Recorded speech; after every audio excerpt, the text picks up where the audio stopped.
paid in one of my voices and then I can edit it and then it's cool. It's not a problem. But doing that shit live, I shit kind of hard. Right. I give these actors mad props. And I have friends that do theater and some of them are in movies and shit. And I'm like, how the do you do that? And you can tell that they're actors too, because just talking to them in just normal people conversations, their mind is just operating at a higher level. It's just a higher frequency. Yeah. I think that's why a lot of these Hollywood people get so fucking weird.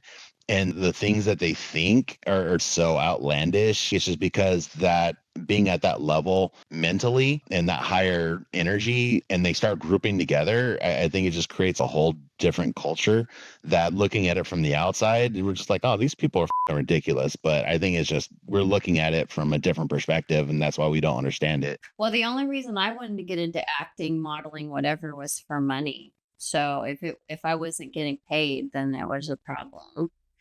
And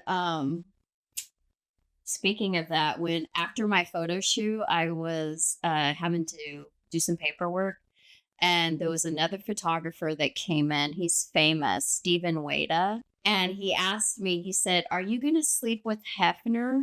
And I was like, "No, I haven't even met him. And besides, he likes blondes." And I was like, "Will I make Playmate?" And he's like, "No, that's not promised. You just, there's no guarantee with that." And I was like, "Well, why would I then?" Yeah. You know what? My ex-girlfriend used to get mad at me all the time because she was like, I hate your fucking mentality. And I'm like, what are you talking about? And she goes, I don't know if it's a California thing or if it's just a stripper thing, but you have this you pay me mentality.